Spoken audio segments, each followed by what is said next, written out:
all Turkish captives on the campaign were executed, thus resulting in over 15,000 casualties for the Sublime Porte in only 3 months. Woo! As the Damn, that's some brutal shit. Ottoman 1462. Bro, he still got it in him, bruh. Of Mocha, Polog, and Levad, up to 20,000 Turks were killed, captured, or wounded. Bruh! The building up Skanderbeg's legend as a holy resistance fighter. This man is unstoppable! Exhausted after We are... Constantinople to the Ottoman. Yes! React to it, react to it. Yeah. So many people weren't begging me to do it. I know, I saw it. Turkish armies of Okay? Sultan Mehmed II. I saw it. However, such inactivity was changed man. by the end of the decade. Under the pleas and calls of the Pope, a new crusade against the Grand Turk was in motion. But only time would tell if it could successfully put a halt to Ottoman expansion. From the rugged highlands of Bosnia to the fortified cities of the Aegean and the forested mountain strongholds of Albania, Mehmed waged a bloody campaign, not just of steel and fire, but of politics, faith, and imperial vision. In today's episode, we will look at the wars that preoccupied Sultan Mehmed II in the years after his victory against Vlad III Dracula in Bosnia, Genoa, Albania. I'm gonna F in chat for Vlad, bro. Every week we release. Yeah, there's all. I knew it. I knew it. I knew it. I knew the sponsor was coming. I knew the sponsor. Fall of Constantinople to the Ottoman Turks had caused a brief shock all across Christian Europe. 4 months after the Great Siege, Pope Nicholas V issued a papal bull entitled Etsi Ecclesia Christi. In this declaration, the Bishop of Rome described Sultan Mehmed II as a rabid beast and a herald of the Antichrist, and commanded all Christian princes, whether imperial, kingly, queenly, ducal, or other worldly dignity they might hold, to come to the defense of the Christian religion and of the faith with their goods and persons as genuinely and insistently as is possible. However, such a call was to fall on deaf ears. Other than convening a few imperial diets, the Holy Roman Emperor Frederick III was more preoccupied with internal struggles in his realm, feuding with his scheming brother Albert VI of Austria, and butting heads with Hungary.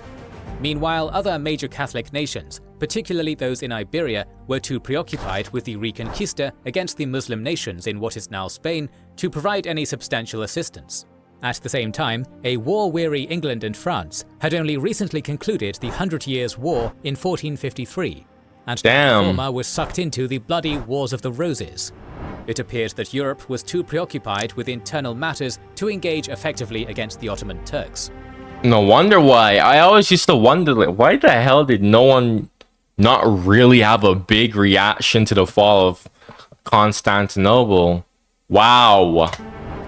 Even after makes sense. Mehmed at Belgrade, the Kingdom of Hungary found itself preoccupied with domestic strife. To fully understand the dilemmas that Hungary faced during this period, we must first turn back the clock. Back in 1452, Frederick III had been forced by his nobility to end his guardianship over the exiled teenage Ladislaus V of Hungary after a decade of fighting with Buddha. The following year, the exiled young king returned to his homeland and was crowned in Buda, while John Hunyadi resigned from his role as regent, instead taking the office of General Captain of the Kingdom. Although his political flair had been very much reduced after his defeat at the Second Battle of Kosovo in 1448, the Hungarian magnate still continued to rule most of the kingdom's many royal castles and revenues. However, the surprising death of Hunyadi in 1456, mere months after his victory at Belgrade, would give Ladislaus and his core supporters in the capital an opportunity to seize power from his family. F in chat for Hunyadi, bro. What an ultra giga chat. The king first appointed John Hunyadi's former court rival, Ulrich of Scilly, as the new general captain of Hungary. But yet more inflammatory were his orders to the late magnate's two sons, Ladislaus and Matthias, to renounce all their inherited holdings and revenues to the crown. Instead of bending to the royal order, the elder Ladislaus murdered Ulrich and even captured the king himself during a state visit to Belgrade, thus sparking a period of high tension within the kingdom. Although initially pardoned for his actions, Ladislaus was later charged by the king with treason, and was later imprisoned and beheaded in Buda as civil war became imminent in Hungary. However, before a full-scale war could erupt between the forces of the crown and the supporters of Hunyadi, King Ladislaus V suddenly died at the age of 17 from an unknown disease by the end of the year. With the Albertinian line now extinct and civil war averted, the 15-year-old Matthias Hunyadi was elected to the throne by the Hungarian nobility in the early weeks of 1458, with his uncle Michael Szilágyi serving as regent. Despite this peaceful resolution, the mounting unpopularity of the new king's policy of revoking noble privileges and attempts to build a new centralized army had led to a grand rebellion of disenchanted Hungarian nobles. With the dismissal of Regent Szilágyi during the summer of 1459, a new civil war erupted in the kingdom as 25 Hungarian nobles revolted against the crown in favour of electing Frederick III as Hungarian king. What followed was a bloody war that lasted 4 years, which gave the Ottomans the opportunity to skillfully annex Serbia in 1459 and vassalize Wallachia in 1462. People come to us.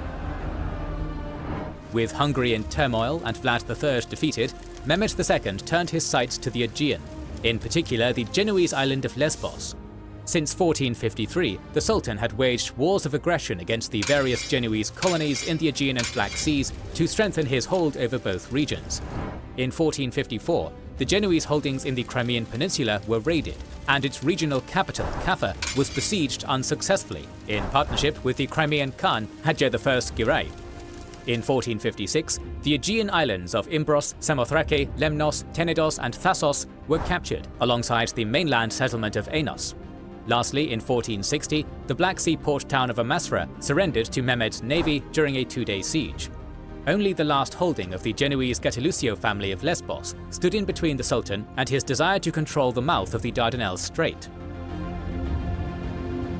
Disembarking south during the summer of 1462, at the head of a 20,000-strong army, Mehmed first visited the ancient ruins of Troy. There he lamented the destruction of the famous city and expressed satisfaction at avenging the Asian peoples against the Greeks with his conquest of Constantinople. With his immense love for classical history, But yeah, but Constantinople was a Roman city.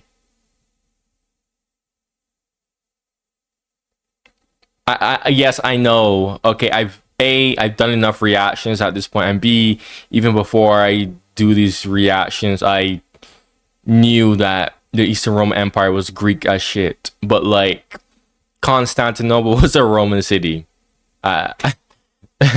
The Greeks didn't build it, so no.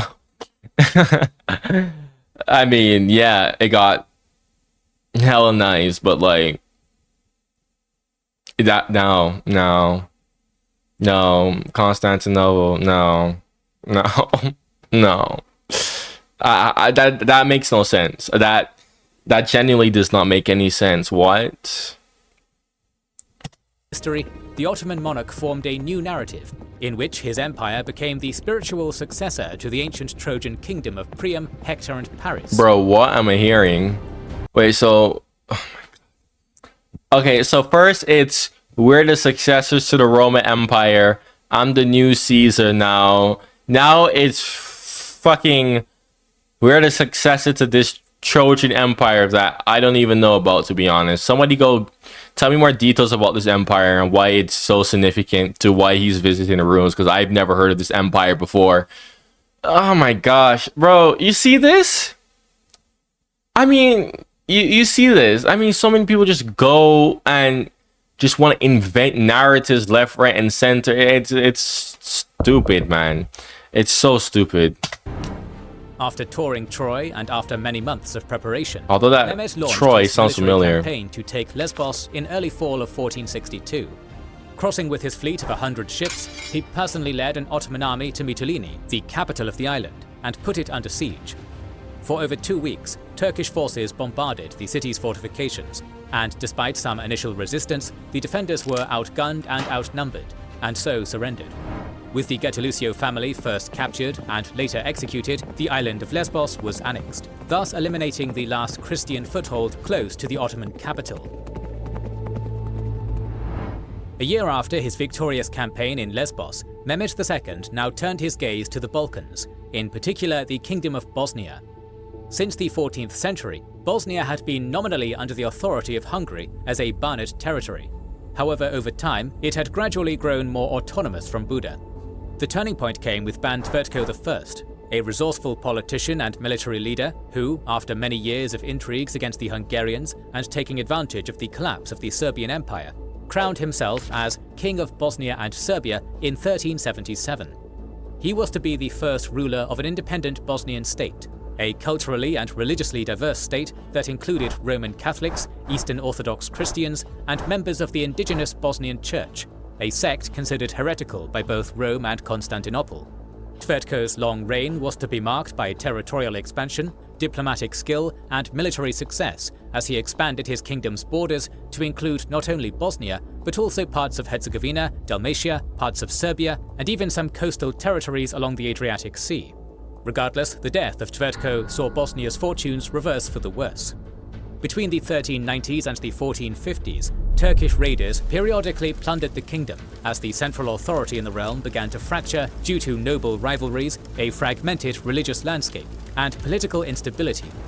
Ottoman sultans during this period also often extracted tribute from Bosnia as its petty rulers now desperately looked for Western aid.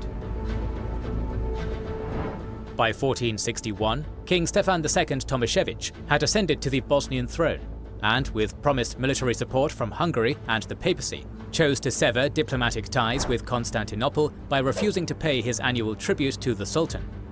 In response to the Bosnian king's actions, an outraged Mehmed gathered an army of 20,000 to 30,000 in the spring of 1463 and decided to invade Stefan's domains. The Ottoman army, under the Sultan and Grand Vizier, crossed into Bosnia through the Drina River and advanced rapidly throughout the local countryside. As many Bosnian nobles surrendered en masse, Stefan retreated to his well-fortified stronghold of Jajce as Hungarian and papal support was nowhere to be seen. Mehmed followed suit. As usual, I swear, I'm not even surprised at this point, bro. Hungary never does anything at this point. Honestly. After brief resistance, the walls of Jajce were breached, and Stefan was captured and later beheaded alongside various members of his household and nobility. The swift Ottoman conquest of... I would say, I would give a reaction there, but at this point, the amount of people that I've seen who got beheaded or died in such a worse way, it doesn't even faze me anymore. It doesn't even faze me. Bosnia was completed within only a matter of weeks, much to the shock of Europe. Yeah, I was about to say, that is surprising. That is something that we have not seen before. I was just about to comment on that. Incorporation into the Ottoman Empire was to be steadfast, as a means not to alienate its ruling nobility during the annexation process. In 1465, the former king's first cousin, Matija Srbenčić, was installed as an Ottoman puppet king to the region, followed by Matija Vojsalić in 1472 until he was deposed in 1476. The two men ruled a small area in the Lashva Valley, while Ottoman marcher lord Isabej Išiković ruled the rest of the region. Meanwhile, the southern rump state of Herzegovina, also known as the Duchy of St. Sava, continued to resist Ottoman rule under its duke Stefan Vukčić Kosača. Wait, so Herzegovina was around at this point? Bro, that's what? What? I saw Bosnia and Herzegovina was kind of like a modern... No, Bosnia... Look, I knew that was around for a kind of a while. But Herzegovina... I thought Herzegovina was more of a recent entity that was created relatively recently just for the sake of keeping Bosnia stable. Wow, I didn't know Herzegovina was... Oh wow, that's what? Wait, so who? So then what group of people are from Herzegovina? Because Bosnians are... Shit, man. Who the fuck are Bosnians again? Shit. No, I know this. I talked about this before. Bro, Bosnians, Croats, Serbs. Oh my... Bro, they're all the same people, honestly. Let's be real. I'm assuming that people from Herzegovina are also basically just the same. Honestly, yeah. But after his death in 14... I don't know, but if you know more details on this, again, you're free to enlighten me in the comments. 66, Stefan's youngest son, Vlatko Herzegovich, would take control of the duchy, but not before submitting to Ottoman vassalship. With that, a vast majority of Bosnia was now under direct or nominal Muslim rule. I'm done spending. While Christendom was distracted by internal struggles, and Lesbos and Bosnia came under Ottoman control, the Albanian revolt continued to be a flame of resistance against the Sublime Porte under its steadfast and vigilant leader Skanderbeg. In the wake of his great victory at the Battle of Albalena in 1457, Pope Calixtus III had given the Albanian leader the title of Athleta Christi, meaning Champion of Christ, while affirming that he was a stout bastion against the fury of the unbridled Turks. Further showcasing his now famous martial prowess, Skanderbeg embarked on an Italian expedition between 1460 and 1462, successfully defending the throne of his liege lord Ferdinand I of Naples during a local civil war. Upon his return, the Albanian lord again swiftly demonstrated he had lost none of his edge against the Ottomans, defeating a three-pronged Turkish invasion into his domains during the summer of 1462. Bro, he still got it in him, bruh. Of Mocha, Polog and Levad, up to 20,000 Turks were killed, captured or wounded. Bruh! Further building up Skanderbeg's legend as a holy resistance fighter. This man is unstoppable! Exhausted after many years of war, Mehmed agreed on a 10-year truce with Skanderbeg during the spring of 1463. This man is unstoppable. This man, bro, he is him. I've never seen someone like this. Aside from Napoleon and Alexander the Great. I've never seen someone like this, bro. What the hell? However, this ceasefire was not destined to last until the end of the year, as it had finally dawned on Western leaders that Albania, and not Hungary, could be used to launch further crusades against the Turks. This realization began at the Council of Mantua in 1459, when Pope Pius II called for collective Christian action against an ever-expanding Ottoman Empire. Fearing the growth of Ottoman naval power in the Aegean Sea after the fall of Lesbos, Venice would not only renew its peace treaty with Albania in 1463, but also enter into an alliance with Philip III of Burgundy and Matthias of Hungary against Mehmed with papal mediation. With high hopes, a crusader host was planned to be mustered at the port town of Ancona, where it would sail off to the aid of Albania come the following year. With the prospect of receiving active support for the first time in his struggle against the Turks, Skanderbeg responded to the papal summons for a crusade by declaring a holy war on the Ottomans. In the grand strategic plan envisioned by the Pope, the warriors of Albania and Burgundy would attack the Turks from the west, while the Hungarians would advance from the north and the Venetians from the south. However, such a venture was to be fleeting. By the summer of 1464, Crusader contingents arriving in Ancona had to deal with plague, and the Crusade's main political backer, Pius II, had died, thus hampering any thoughts of holy war against Mehmed. With Burgundy backing out of the Crusade at the last second, and Hungary uninterested in going into full-on war so soon after its struggle against Austria, Venice and Albania were left to deal with the Ottoman menace on their own. Wanting to go on the offensive before the Sultan could retaliate for breaking the truce, Skanderbeg led an army of 12,000 Albanians and 1,000 Venetians, with which he invaded and plundered Ottoman northern Macedonia in the fall of 1464. In yet another ambush, this time near Ohrid, the Albanian lord was able to rout and destroy yet another Ottoman provincial army, inflicting over 10,000 Turkish casualties. What? The following spring, What the hell, bro? What is this guy made of? What is this guy made? It's like God is giving this guy plot armor, bro. another Ottoman provincial army under the command of Balaban Bada invaded Albania with a force of over 18,000 Akinci raiders. Although defeated at Baikal, the Albanian Devshirme child turned Ottoman Pasha had managed to inflict heavy losses to Skanderbeg, including the capture of over 20 of his military officers, like the pardoned Moisi Arianiti. Okay, so he lost. He finally lost, albeit he gave a Pyrrhic victory to the Ottomans, but many weeks he still lost. Being paraded back to Constantinople, the Albanian officers were then executed, and their corpses were thrown to the dogs of the capital.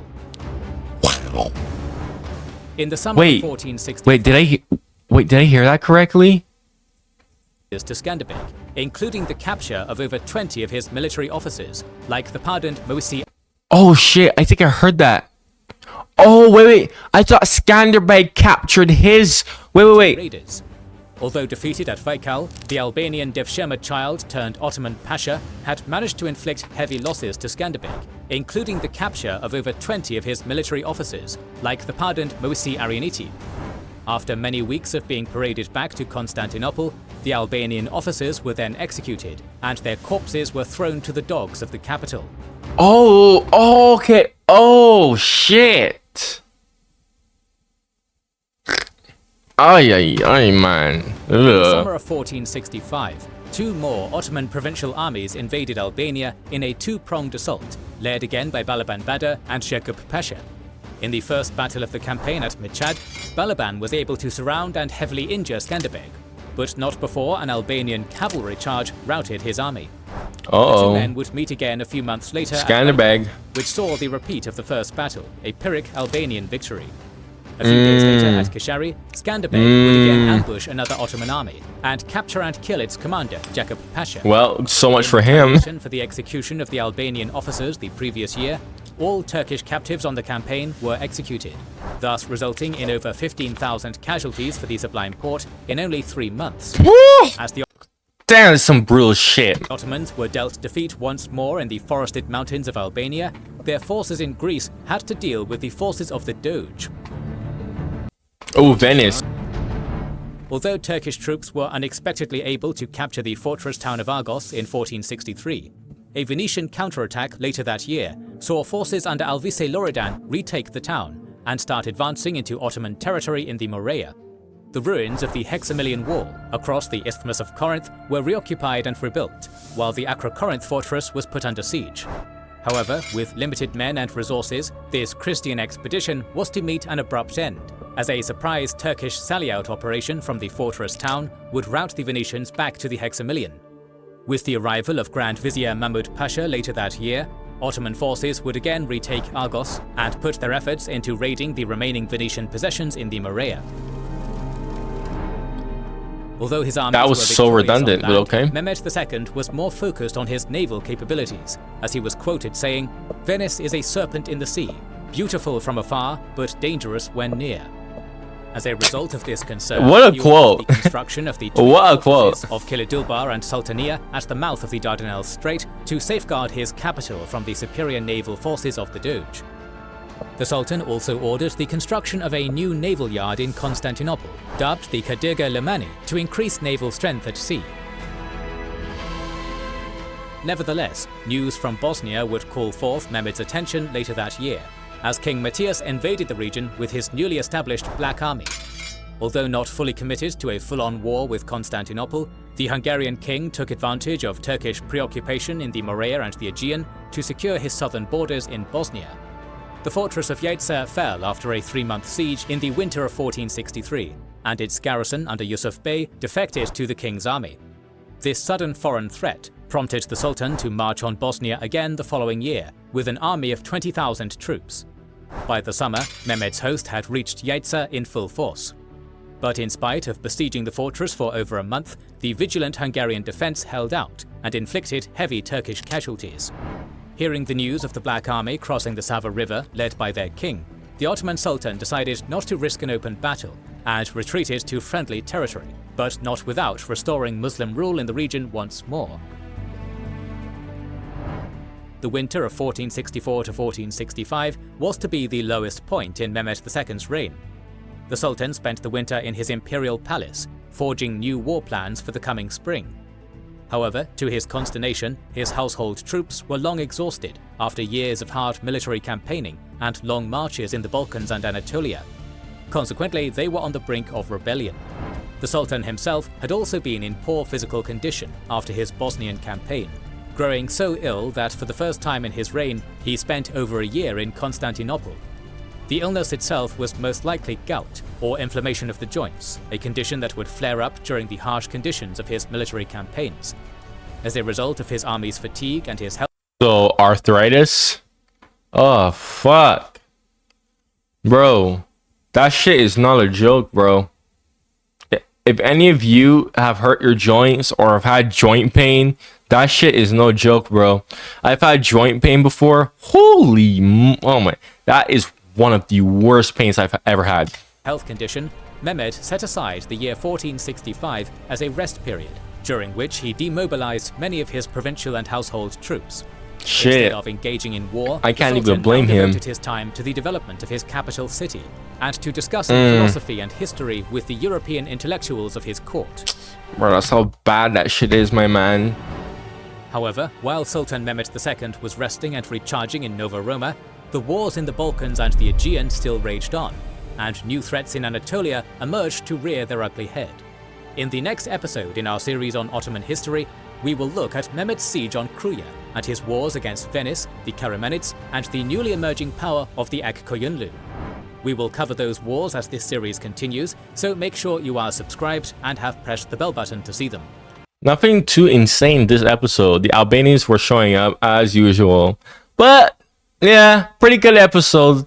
Anyways, yeah, you guys have been begging me react to it. Guys, I have done so much like Turk reactions that it caused such a huge imbalance with my channel demographic that it was actually starting to affect me. So I had to like pause on that. Because what was happening was I was getting so many Turkish people that videos that weren't Turkish like wasn't really like getting as much views because the algorithm was showing them to all the new Turkish people, and obviously most of them probably wouldn't like it or would be interested in it. So because of that, the algorithm was thinking, well, this video is trash, and would stop showing it to people and whatnot. So yeah, I had to pause on the whole like Turk stuff for a while, honestly. If you're new to my channel, you let my reaction, subscribe. If you have any suggestions, man, comment it in the comments below. Eventually I will do it. If you are a active viewer, check out my channel membership. It is only 99 cents a month. As I get more subscribers, more comments, you know, I have more things to do in real life. I have a job, and then there's college, you know, all that. You know, eventually I'm gonna, you know, guys, I try to respond to every single comment that I can. Okay, but anyways, I'm gonna try to do every single suggestion that I can. This is why becoming a member is beneficial. Your comments are easily responded to, much more priority. You get early access videos. You will get info on upcoming future videos and types of content that I will be dropping. Guys, I always update my members with what is going on with me. They're constantly updated. You know, if I have to pause in their suggestion, I will tell them, yo, I gotta pause on this real quick, give me a chance. And you get access to the member exclusive Discord server. Right now we have 7 members. As we get more members, I will expand the benefits. I'm not going to explain all the benefits here. I'm going to link it in the comments. Watch the video. It's only 99 cents a month. Like I said, man, I purposely made it cheap for you guys. Okay, I literally purposely made it cheap. Okay, because I don't want to be one of those persons who's like ripping off someone. No, I purposely made it cheap so that those who actually, this is why I say active viewers, those who actually care about my content, who actually like watching me, can, you know, keep close with me.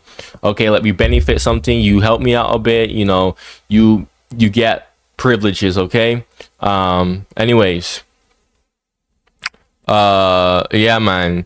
So that's gonna be in the comments below. Make sure to like, subscribe, turn the bell notifications on. Check out my other Ottoman reactions and whatnot on my channel. Thank you for watching, and goodbye.